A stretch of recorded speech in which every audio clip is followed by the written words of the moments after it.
Godina Wallagga Lixaatti waldorgommiin shaampiyoonii ispoortii aanaalee godinichaa geggeeffamaa ture olaantummaa aanaa Laaloo Assaabiitiin goolabamee jira. Waldorgommichis gosoota ispoortii kanneen akka kubbaa miilaa, saaphanaa harkaa, atileetiksii dhiiraaf dhalaa akkasumas teenisii minjaalaa fi kan birootiin kan adeemsifamaa ture yoo ta'u, tapha kubbaa miilaa diviiziyoona tokkoffaatiin aanaa Laaloo Assaabii aanaa Boojji Birmajji galchii 1-0dhaan injifachuudhaan abbaa geebaa ta'uu danda'eera. Haaluma kanaan atileetiksii dhiirotaatiin magaalaa Mandii abbaa geebaa yoo ta'u, atileetiksii dhalaatiin ammoo magaalaan Gimbii abbaa geebaa ta'uu danda'eera. Taphattoonni kubbaa miilaa tapha geebaaf qaqqaban akka himanitti taphichaaf shaakala ga'aa hojjechaa turuu eeranii morkii taasisaa turan keessattis injifannoo galmeessuun tapha geebaaf ga'uu isaaniitti gammaduun gara fuulduraattis jabaatanii hojjechuun biyya isaanii maqaa waamsisuuf hawwii akka qaban ibsanii jiru. Qophii gaarii goone sadarkaa naattis haa ta'u sadarkaa gandaa shaampiyoonaa gandoolee adeemsifame irratti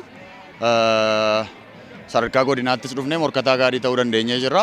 Karoorri keenya inni guddaan hirmaannaaf otoo hin taane geeba furannee gallaadha. Kanumatti dabaluudhaan taphattoonni kunneen hanqina dirree ispoortii magaalaan Gimbii qabu akka fooyya'uuf gaafatanii jiru. Xiyyeeffannoo wanti barbaadu waan guddaadha. Akkuma ilaaltu dirreen keenya dirree mijataa miti. Dirreen shaakalaa addatti illee hin jiru. Dirreen dorgommii illee kana kan fakkaatudha jechuudha. Istaandaardii baay'ee loowuu ta'eenidha kan inni hojjetame. Kanuma keessatti garuu dhaloonni kun rafee bulaan jiru. Hojjechuu barbaada, jijjiiramuu barbaada. Sanaaf haalli mijataan, maateeriyaalii mijataan, piroojeektiin dhaabbatee yoo hojjetame baay'ee wanti milkaa'amneef hin jiru jedhee yaada. Wallaggi maqaa qabdi malee yoo maqaan ilaallee istaadiyeemiin ishee baay'ee gabbu'aadha. Akka maqaa ishee ta'uu qaba istaadiyeemiin ishee. Lammaffaa immoo ijoollee xixiqqoo piroojeektii irratti nu hojjechuu qabu. Ayyee nuuni galmi keenya inni guddaan gara fuulduraatti taphattoonni cimoon godina kana keessaa ba'anii akka biyyaatti Oromiyaas ta'ee biyyas bakka bu'anii akka taphatanii fi ijoolleen baay'een akka isaan ba'aniidhaaf barbaanna nuti.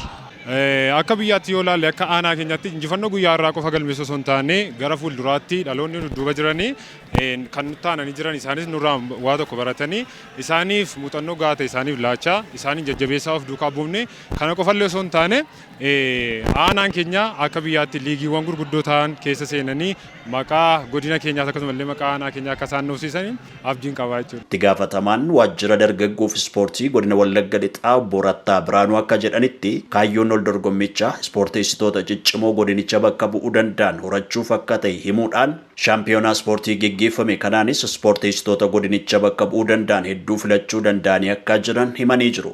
Kaayyoon ispoortii inni guddaan dorgommii dirree kan irratti geggeessinee dhiisodduutuu hin ta'in dorgommii ispoorteessaan godina keenya keessaa bahu sadarkaa guutuu Oromiyaa irra bakka bu'uudhaanis sadarkaa biyyaatti akka hirmaatuu fi sochii gamandumaatiin xiyyeeffannaatti laatamee bara kana hojjetamaa jiru keessatti bu'aa guddaan argamaa akka jiru waltajjiin guyyoota 11 asirra turree nutti agarsiisee jira. Kanaaf sochiin ispoortii keenyaa gama kanaan akka cimu gochuudhaa fi hooggansa sadarkaan jiru.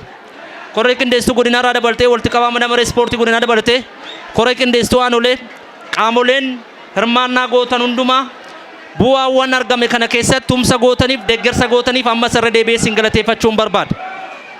Keessumaa turtiiwwan ture kana keessatti hawaasni magaalaa Gimbii fi hooggansi magaalaa Gimbii waldorgommiin kun jalqabaa hanga dhumaatti karaa nageenyi isaa eegameef karaa naamusa qabuun akka xumuramuuf tumsa gootaniif hirmaannaa gootaniin ammas irra deebi'ee galateeffachuun barbaada.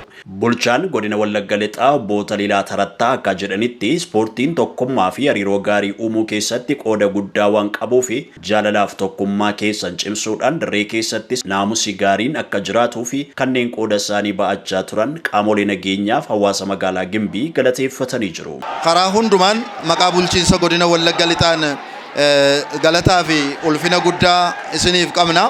Keessumaa qaamoleen nageenyaa keenya raayaan ittisa biyyaa, poolisiin, milishaan nageenya dargaggoota keenya bulchiinsa magaalaa lamaa fi aanaalee 20 irraa asitti walitti qabaman karaa fayyaalessa eegdanii nageenya isaanii kabachiiftanii yeroo turtii isaanii keessatti halkaniif guyyaa hojii nageenyaa hojjetamuu qabu hundayyuu hojjettanii sadarkaa xumuraa irraa waan geessaniif galanni keenya baay'ee guddaadha.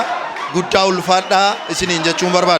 Ispoorteessitooti iddoo garaagaraadhaa asitti walitti qabamtan naamusa gaarii agarsiisuun wal kabajuun magaalaa kanaaf uummata magaalaa kanaa kabajuudhaan naamusa isin agarsiistan guddaadha. Amalli kun itti fufuutu irra jira.